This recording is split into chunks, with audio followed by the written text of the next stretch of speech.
food is cool. No secret. Eat that food with a bowl and spoon.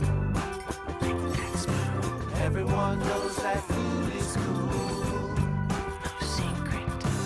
Eat that food with a bowl and spoon. Today we're listening to my interview with Ebony Lunsford-Evans, or Farmer Girl Eb, as she's known around the urban agriculture community of Pittsburgh. Farmer Girl Eb talks about her personal food evolution and how growing food has become a business and a full-time passion. Eb and I talked earlier in the year, and then I heard about a new and exciting addition to her business and decided I needed to find out more about her new venture, so you'll hear about that as well. Hope you enjoy our talk. Okay, hi Ebony. Hi. Welcome to the show. Welcome to With Bowl and Spoon. This is Ebony Evans, everybody. Ebony Lunsford-Evans. Yeah, you definitely have to add that Lunsford-Evans on Okay, there. Because let me stop recording. Yeah. No, it's okay. That was a joke. Don't stop. Don't stop now. It's fine. Yeah. Okay, so Farmer Girl Eb.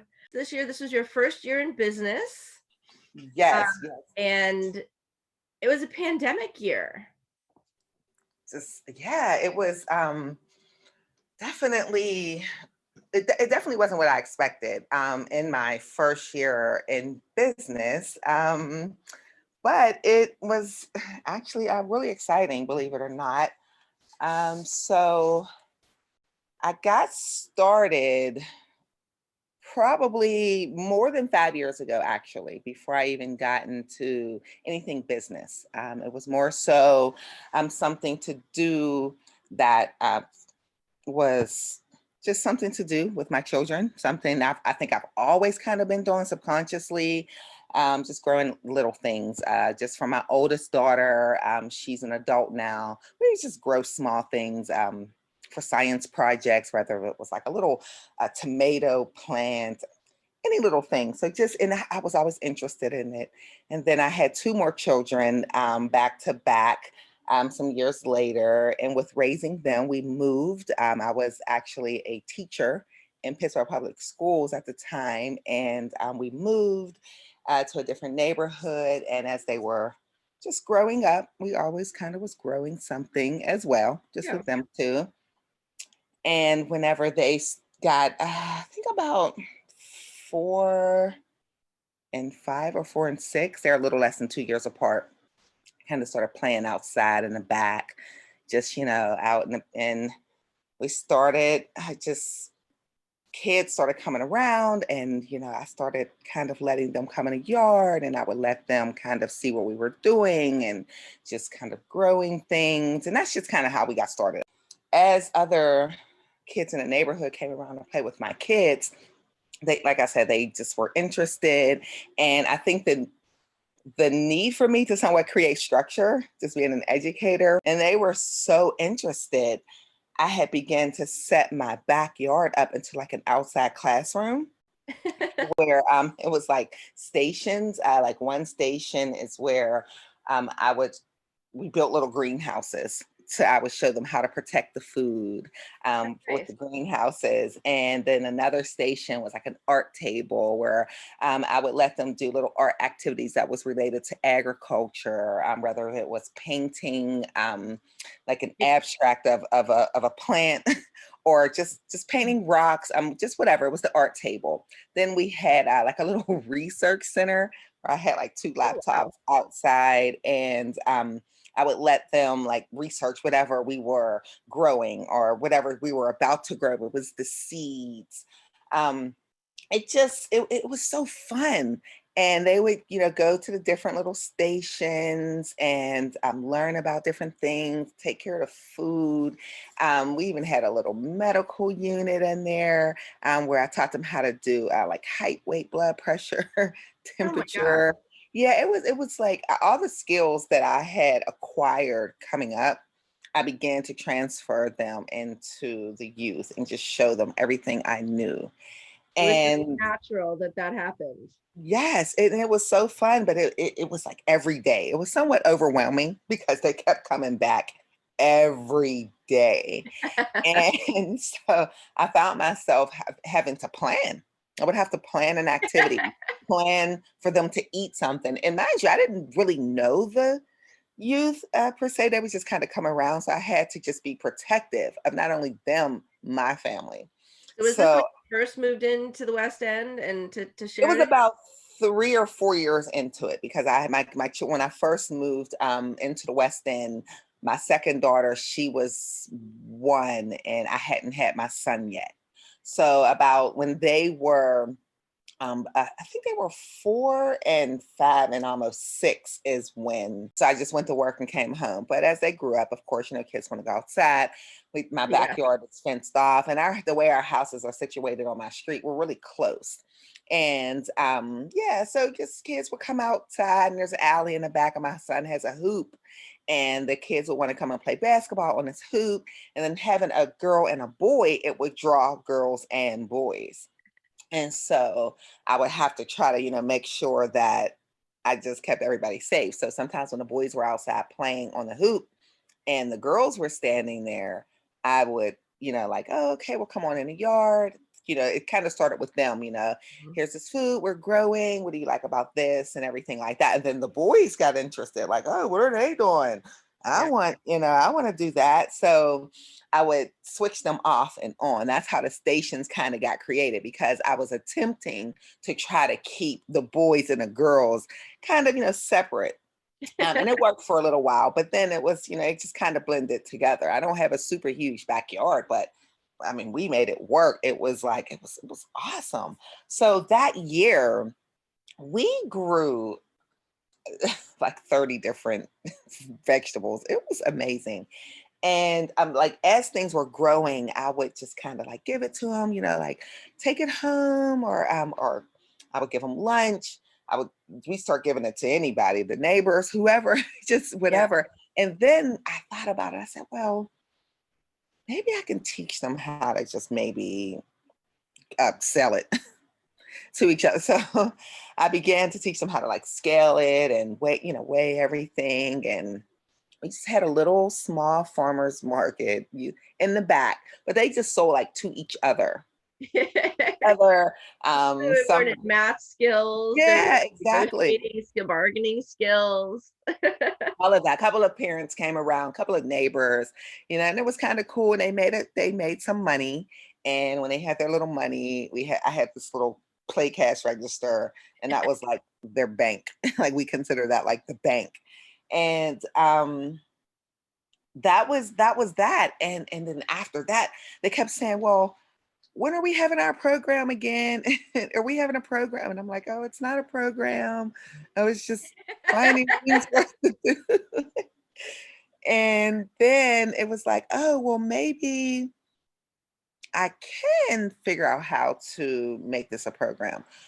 So then it took about a year or so after that, I started a nonprofit. Called Out of the End, and I figured I would give away skills to the youth and their families and whoever on how to grow food. Everything that we did, how to grow food. We caught water. We cleaned the water. We made little we made little clothes that was like just to protect us, uh, like out of old stuff. But I mean, it was great. It worked. So I figured I would teach, I would give away all those skills, thriving skills, surviving skills. Um, so that was about a year and a half of just, doing that and trying to just get that in play. And I didn't know what else to do. I was still just, I was working in the field as an educator. But then the community began to ask, like, oh, well, do you have cucumbers? Do you have tomatoes? Do you have some lettuce? You got more? Like, so people began to ask me to like buy stuff. And I'm like, oh, uh, yeah. Okay, well, I do have this, and I did grow some of this, and I have these herbs. And so then that's how Farmer Girl Ad came. Yeah, I was, yeah, and I thought, well, maybe I can farm more, grow more, and provide to the community more, become, an urban farmer. It's healthier to be able to provide produce for the community that's grown right here. So that's how Farmer Girl Ebb was born. I kind of became her. Yeah. So is your background in what were you teaching? So I was an elementary school teacher, just elementary school. No, my background was not in anything agriculture. I'm pretty much self-taught, researched. I took about a year or more, and I grew everything I possibly could on my own, studied it, failed at it, redid it again, grew in different, I did like straw bale growing, everything that I could research. I just did it on my own first and just was like, oh, okay, this works. Oh, this doesn't work. Like that. So yeah, no, I Yeah. don't have a background in that. My background is in education. Okay, so you're an educator and you started teaching all the neighbor kids about growing, and then you So just with promoting it, your yeah. business, yeah. Yeah, I promoted it. I started like a Facebook page just with the kids and just kind of showing what we were doing. Even the following year, before I kind of started like selling like to the community around me, I just kind of still stayed just with in the nonprofit, just giving away the skills to the youth in the community. Some parents kind of started wanting to learn. And then I found like the community garden, became a member, taught them all about the garden. We would go up there and we got plots there and started growing more there. So it kind of took a while to get more into the community. I was just kind of doing it, I thought, just as fun, trying to get my children acclimated more so into the community, have friends, something to do. That was more so my mindset at first, until like my neighbors started knocking on the door, like I said, for Yeah. stuff. Yeah. And you're growing in various different garden spaces, Yes. and then Yes. you bring that together into a farm stand to sell your product. Absolutely. Yes. That has been the funnest but most challenging part, because not having a combined space to grow in, I've been growing in a lot of different spaces, not just only where I live. I'm just kind of like on the north side. I feel like I'm all around Pittsburgh at this point. Yeah. And yeah, so that just kind of turned into a stand. Yeah, and I started that, I think, back in June of this year, and I went all the way up into the end of October. So Oh, fun. I that's did it great. every weekend. Yeah, yeah, really fun. So considering that there's a global pandemic, your first year in business, on a scale of 1 to 10, how well did it go? Since I really don't have anything to maybe like gauge it off of, because like before this, I wasn't in business. So if I would say from 1 to 10, I would honestly give it an 8. Not for like I made money like that. No, not like that. I didn't make, and maybe that's just the wrong thing to use if you're thinking about business. It wasn't money in this first year. Obviously, it's probably not going to be money for a long time. But just the the marketing, getting out there, growing. Just the exposure and just getting my feet wet. It's been fun. I feel supported right now in the Pittsburgh community. Oh, that's Um, great. yeah, so I would have to give it a good 8, a high 8 up here in this first year, Nice. because I really feel supported. I really do, and I'm hoping that it will continue to climb, because I have a lot of plans coming up. So yeah, Oh, good. I look yeah, forward to hearing about that. So, yeah. I wanted to ask you a little bit about, you said that about your food evolution, trying to get into the heart of it. I know that you didn't have experience necessarily growing, you've made that all up, but you said your Right. family had a big impact on the way you think about food. Yes, yes. So, all right. So this is probably going to seem weird. Like, so I didn't grow up eating healthy at all. My family, we just I grew up with my mom, single mom, and she fed us well, but I don't remember knowing a lot about like just vegetables, or we just didn't like vegetables. Just Single mom, she's like, I'm gonna feed you what you're gonna eat. yes, Say. it's like I don't remember one vegetable being something that I liked, or something that, it's like, yay, we're having, this or that. It was never that. It was like, if we heard a word like Brussels sprouts, it's like Brussels sprouts. I mean, like, that was something we even saw on TV. I feel like I remember even watching like Sesame Street, and it's like Brussels sprouts or whatever. So it was never something that, vegetables was something that, it was never anything that we loved to do or was just encouraged to eat. I don't know. So just growing up, I remember eating a lot of potatoes. And so I liked potatoes a lot. And just growing up, I felt unhealthy. I felt unhealthy as I began to learn about, or just visit like other friends, people's homes. People had like a 3 or 4 course meals, and there were 2 or 3 different vegetables on a plate. If I would spend the night over people's houses, I wouldn't touch the vegetables. I wouldn't touch it. I couldn't even understand why they You're had one of those kids. yeah. And so I was that type. And then I was a young mom. I was a teenage mom. And as I was raising my oldest daughter, I began to feed her the exact same way that I ate. I would make her a piece of meat and a potato. Or we just ate meat. I don't know. I was never into vegetables. And then, like I said, when we would do a little project and we grew, I remember the first tomatoes. We had tomatoes. We grew a plant, and it was like a container. When they grew, I just gave them away. I never even ate them. I was like, oh, this is so cool. Here, you want this tomato? I remember. Hold on. So you're growing these amazing tomatoes and you're not eating them? Was not eating them, totally giving them away. I was amazed by what was happening. I was amazed by watching them grow. I was amazed by actually watching food produce in my eyes, but I had no desire to eat them. And then I didn't even give them to my daughter.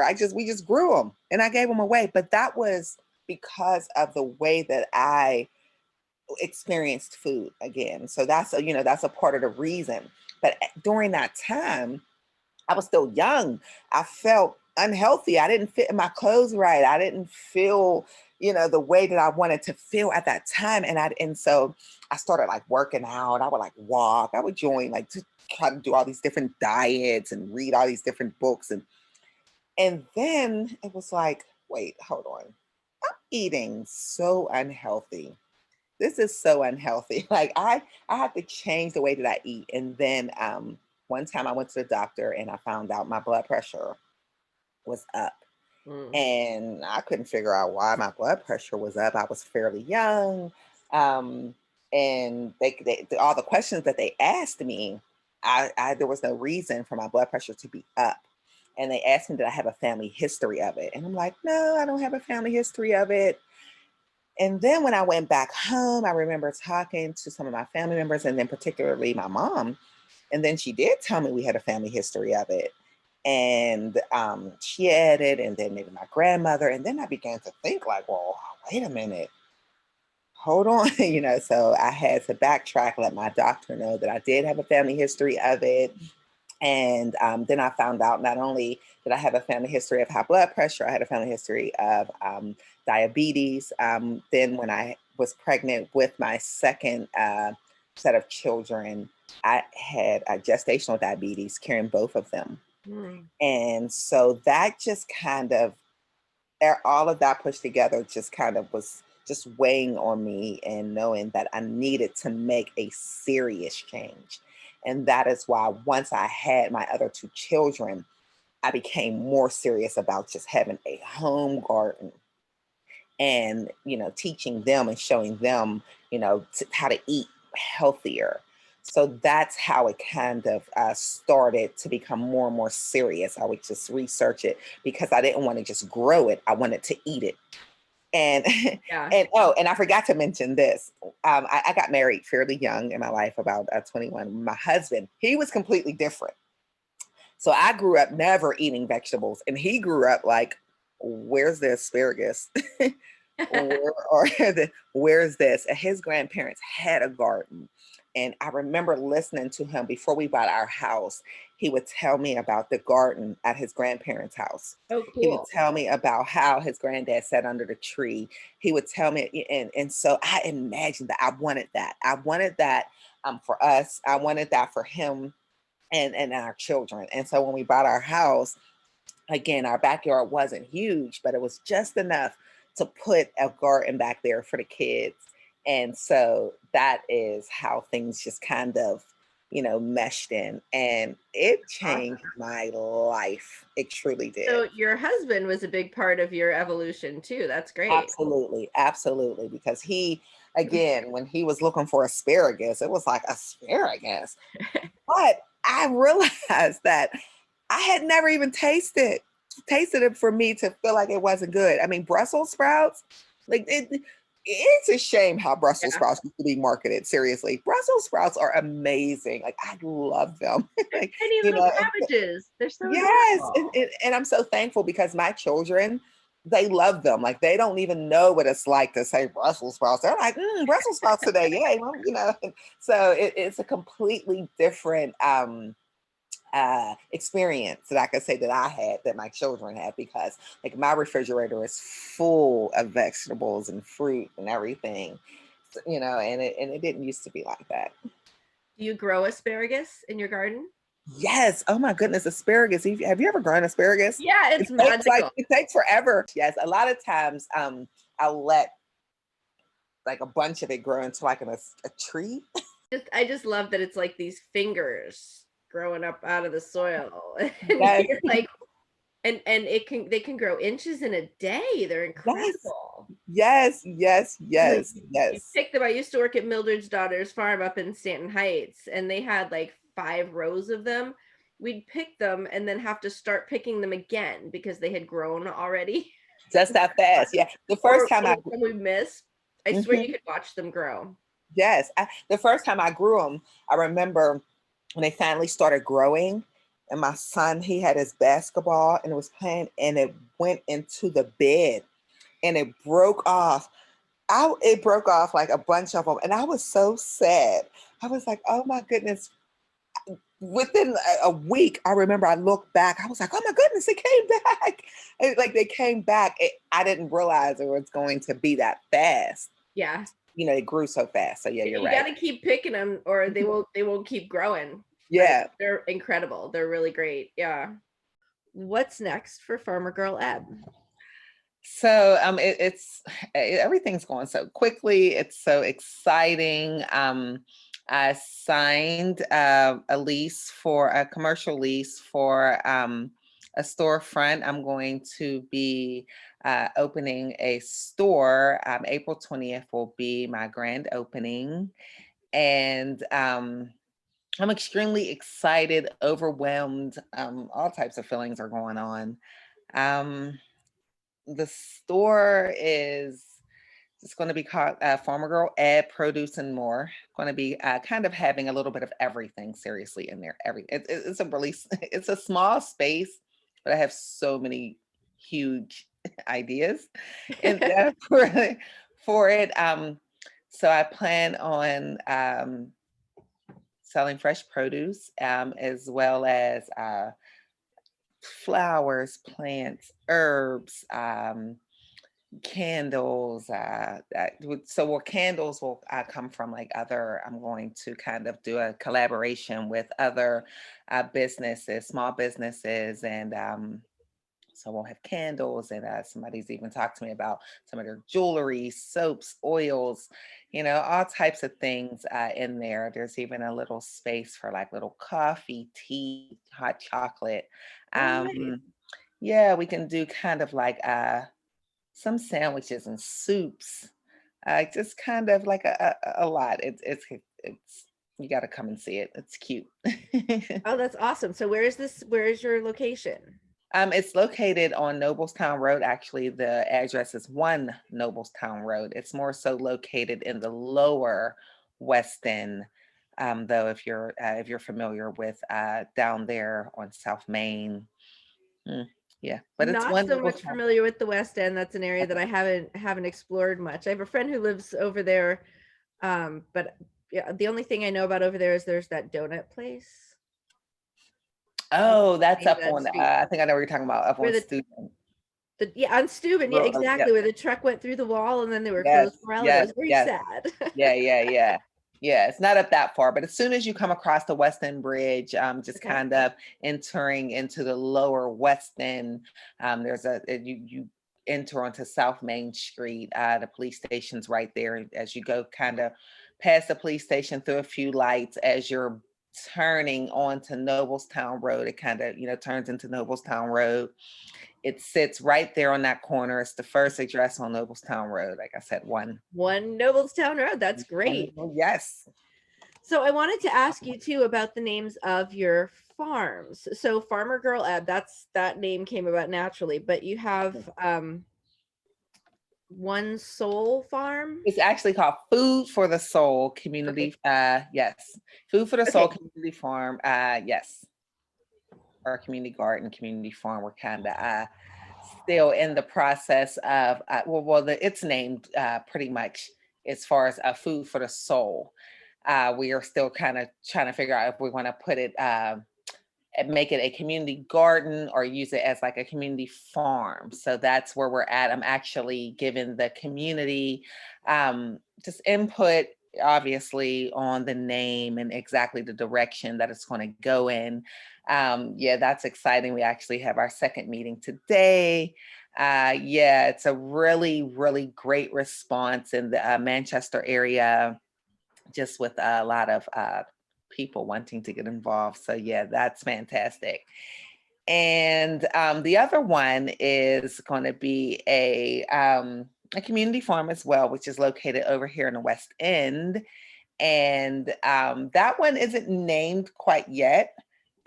Just have an official name. I think that I kind of know what it's going to be, but um, again, just the same process with just connecting with the community, giving community input, and not closing my mind off of anything as far as naming it. Obviously, I want the community to have input.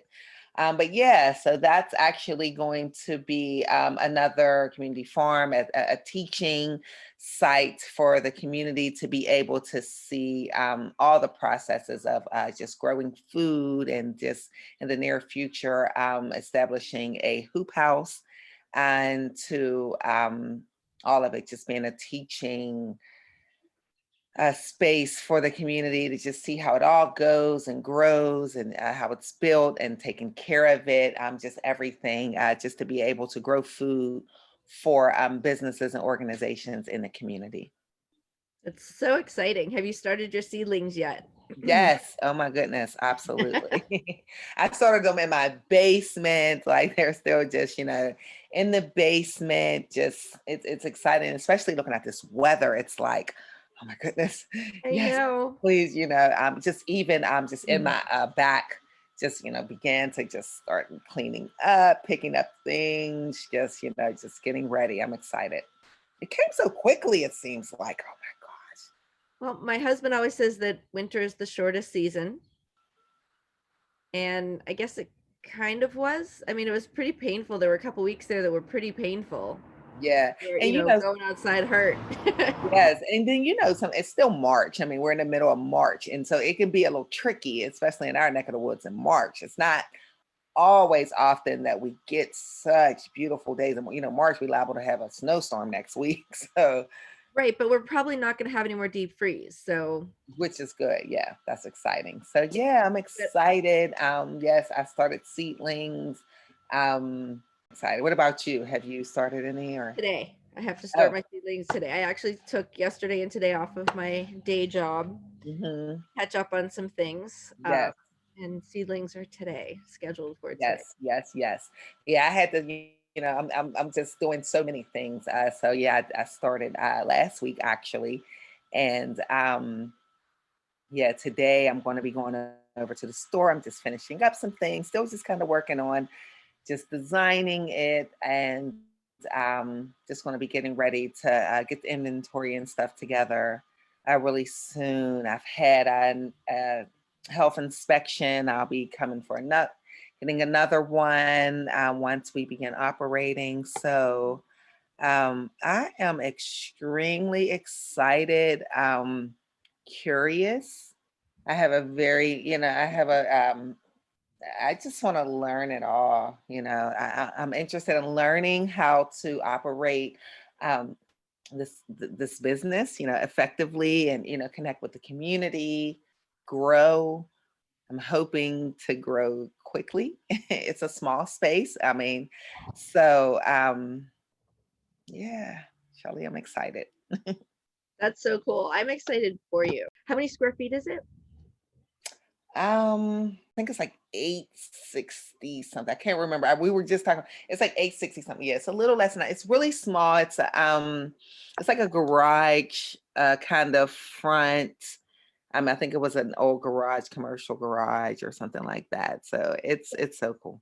It's pretty much set up for a lot of success. The previous owner, Cool. she was really, really generous. And when I tell you everything, I mean, I can't even thank her enough for just the level of success she truly set me up for. She truly did. So shelving would be one of the things that I have looked at, and on one side of the store to I do want to add to it. So yeah, like I said, I plan on just doing a little bit of everything in there, just kind of it being just a base for me to be able to implement everything for the community. So I'm excited to just go and just introduce myself as a new business owner on the block, and just seeing what is down there and everything to just be able to support. Yes, there's not a grocery store down there, any kind of market, so you'll be filling that niche. I do know that in the transition, a few times when I met with the previous owner, because she did coffee, there were times when people would come in and meet me and like, are you going to do coffee? They kept, making sure, like, are you going to do coffee? Are you going to have coffee? So that made me say, like, you know what, I'm totally going to have coffee, because, I want to continue to support the community in a way that she was, so yeah. So I'm not sure if anybody else down there does coffee, but I sure will add to it. Yeah, definitely. Well, I think it's a good sign when people are asking you to do something. You're like, well, okay, that's what I'm doing. Yeah, absolutely. So I am excited. I truly am. Wait till you see it. It's so cute. Oh, I'm excited to see it. I am. Thank you so much for talking with me, and we'll talk again, I'm sure. Have a really great day. Thanks so much. Thank you. Bye. Bye.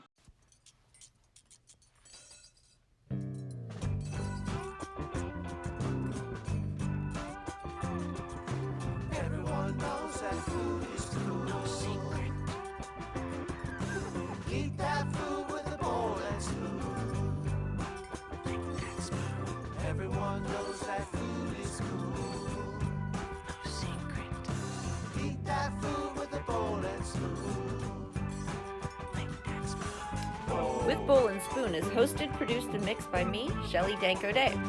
Original theme song was written and performed by Paul LaBreeze and friends. And a special thanks goes out to Farmer Girl Eb, Brett Day, and all the folks of CoStar Way for getting us through this first year of pandemic living. I also want to thank folks for leaving messages at my Anchor site. Chuck, I hear you and I'm working on it. You can listen to With Bowl and Spoon on Anchor, Pocket Cast, Spotify, Radio Public, Breaker, Google Podcasts, and now on Apple Podcasts. Follow us and send us questions or messages on Facebook, Instagram, and Twitter at With Bowl and Spoon. Thanks for listening.